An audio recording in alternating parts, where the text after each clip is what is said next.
Assalamualaikum warahmatullahi wabarakatuh. Halo teman-teman semuanya. Perkenalkan, nama saya Fadli Ahmad Rifki. Saya dari Prodi Manajemen Dakwah dengan NIM 0104241035 dari Fakultas Dakwah dan Komunikasi. Dan adapun saya membuat tugas video BPD Ilmu Hadis ini karena ada tugas dari Bapak dosen pengampu, yakni Bapak Haji Muhammad Iqbal Abdul Mu'in LCMA. Nah, teman-teman semuanya, dan di sini saya akan membahas materinya tentang hadis ta'liq dan ilal al-hadis. Nah, sebelumnya kita harus tahu dulu nih, apa sih pengertian ta'liq al-ruwah? Nah, jadi secara etimologi, definisi ta'liq al-ruwah telah diungkapkan oleh beberapa tokoh dengan berbagai redaksi. Dalam buku Ulumul Hadis, Abdul Majid Khan menyatakan bahwa ilmu tarikh al-ruwah adalah ilmu yang membahas tentang keadaan periwayat hadis dan juga biografinya. Nah, kalian pasti tahu kan apa itu arti biografi dan kemudian riwayat hadis, pasti kalian sudah tahu artinya. Nah, kemudian ada juga ruang lingkup kajian ilmu tarikh al-ruwah. Nah, teman-teman semuanya, apabila ditinjau dari segi ulum al-hadis, ilmu tarikh al-ruwah merupakan sebuah cabang ilmu al-hadis. Objek kajian ilmu tarikh al-ruwah ini ialah para periwayat dalam sanad hadis. Nah, kalian tahu kan sanad itu artinya terhubung. Nah, jadi di ilmu ini bisa mendeteksi sahih atau tidaknya sebuah hadis dari segi ketersambungannya, sanad antar periwayatnya, itu sanad dengan satu dengan lainnya, dan juga sanad dengan periwayat yang lain. Dan juga artiensi ilmu tarikh al-ruwah. Ilmu tarikh al-ruwah muncul bersamaan dengan berkembangnya periwayatan hadis.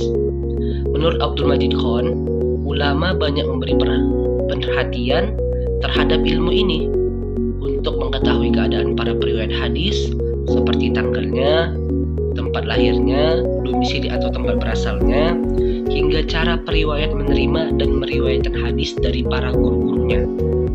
Nah, kemudian ada ilmu tarikh al-ruwah di era teknologi. Nah, pada masa sekarang, kajian mengenai disiplin ilmu tarikh al-ruwah semakin mudah. Penelusuran yang dilakukan melalui software hadis semakin memanjakan para pengkaji sanad hadis. Kehadiran software seperti Jawamiul Kalim, Maktabah Alfiyah, ataupun Musuahal Kutubah Tis'ah telah membuat kajian sanad semakin mudah. Jadi untuk teman-teman yang ingin mencari sanad atau mengkaji sanad itu sudah gampang sekarang karena sudah banyak sekali aplikasi software hadis tadi. Kemudian pengertian ilal al-hadis. Secara umum, ilal al-hadis bisa dikatakan sebagai ilmu yang menerangkan sebab-sebab yang tersembunyi yang dapat mencatatkan dan menurunkan derajat hadis bersama dengan keadaan zahir hadis tersebut. Nah, jadi maksud keadaan zahir hadis tersebut adalah hadis yang selamat dari sanad dan juga matannya. Berarti hadis yang jelas ya teman-teman. Dan menurut etimologi, kata al-ilal diartikan sebagai penyakit. Ilal al-hadis sebagai metode ilmiah. Nah, ilal al-hadis memiliki posisi keramat sangat penting dalam penentuan suatu hadis sahih atau tidaknya hadis tersebut. Nah, bila terdapat banyak teori dan kitab yang secara mendalam membahas masalah jarh, ta'dil, dan tarikh ruwat, maka tidak begitu adanya dengan ilmu ilal hadis ini. Nah, macam-macam ilal hadis ada dua teman-teman. Yang pertama ilal pada sanad, yang kedua ilal pada matan. Nah, jadi ada juga jenis-jenis ilal hadis. Yang pertama, sanadnya secara zahir tidak bermasalah. Yang kedua, hadis mursal yang diriwayatkan secara marfu' padahal rawinya siqah dan hafiz. Nah, yang ketiga, hadis yang diriwayatkan dari seorang sahabat yang mahfuz. Yang keempat, hadis yang diriwayatkan seorang sahabat secara mahfuz. Yang kelima, hadis yang sanadnya diriwayatkan secara an'anah dan telah digugurkan oleh seseorang atau beberapa orang. Nah, bisa jadi satu orang atau banyak orang ya teman-teman. Nah, yang keenam juga, adanya perbedaan seorang rawi dalam penyandaran sanad dengan periwayatan rawi lain. Maksudnya itu apa? Kayak misalnya rawi ini ada perbedaan, terus dalam penyandaran sanad ini ada periwayatan rawi yang lebih kuat gitu. Yang ketujuh, adanya perbedaan seorang rawi dalam penyebutan nama gurunya ataupun tidak diketahui nama gurunya. Nah, biasanya teman-teman yang tidak diketahui nama gurunya ini itu biasanya hadis yang tidak sahih. Yang kedelapan, periwayatan suatu hadis yang tidak pernah didengar dari gurunya. Hadis yang sudah mempunyai sanad tertentu tetapi salah seorang rawinya meriwayatkan hadis dengan sanad lain secara juga, teman-teman. Nah, yang ke-10 itu ada hadis yang marfu', yaitu diriwayatkan secara mauquf. Nah, ada juga nih kitab-kitab al-hadis. Di sini ada kitab-kitab Ilal al-hadis. Yang pertama, Al-Ilal karya Yahya bin Sa'id al-Qattan. Nah, yang kedua ada Al-Ilal karya Yahya bin Ma'in. Yang ketiga ada Ilal al-hadis karya Hasan bin Mahbub al-Bajali. Yang keempat ada kitab Al-Ilal karya Abu Hafiz Amr bin Ali al-Falas. Yang kelima, kitab Al-Ilal dan kitab Al-Tamyiz karya Imam Muslim bin Al-Hajjah Al-Qushayri. Nah, mungkin itu saja teman-teman penjelasan hadis dari saya. Dan setelah kita tadi sudah membahas tentang hadis tadi, mungkin akan ada kuis setelah ini. Nah, jangan lupa ya dinantikan kuisnya. Oke, syukron, terima kasih teman-teman semuanya. Bye-bye, sampai jumpa di kuis. Nah, halo teman-teman, kan kemarin kita udah melakukan pembahasan. Nah, setelah itu akan ada kuis nih untuk ngetes pikiran kita apakah kita sudah benar-benar paham dengan materi yang telah kita bahas tadi. Oke, langsung aja kita masuk ke kuisnya ya. Nah, jadi ini ada rulesnya nih teman-teman.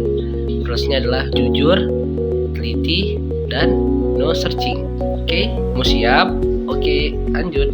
Nah, ini adalah soal yang pertama. Hadis tarik. Tarik al-Ruwah membahas tentang apa?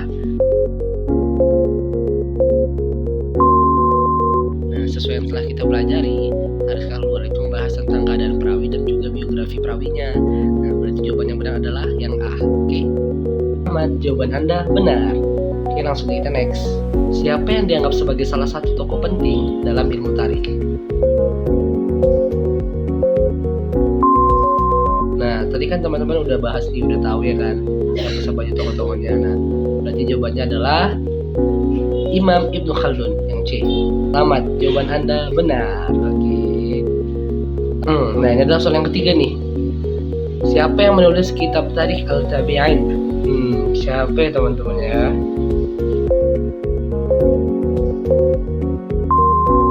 Nah, jawabannya adalah Imam Ibnu Sa'ad, yang D. Nah, benar kan? Oke. Nah, judulnya adalah Tarik, dan siapa yang menulis kitab At-Tabaqat Al-Kubra? Tadi jawabannya adalah Imam Ibnu Sa'ad. Yeay, benar. Next ya, ke soal yang terakhir. Nah, siapa yang menulis kitab Sirat Rasulullah? Siapa ya? Jawabannya pasti yang A, Imam Ibnu Hisham. Oke, let's go. Ya, jawaban benar. Oke, selamat, jawaban Anda benar. Kita benar semua nih teman-teman. Berarti kita udah mulai paham nih sama materi yang telah kita bahas tadi. Oke, mungkin sekian materi yang telah kita bahas tadi. Terima kasih teman-teman semuanya telah membantu saya untuk mengerjakan kuis-kuis ini. Semoga ini bermanfaat untuk diri saya sendiri dan juga untuk diri teman-teman sekalian.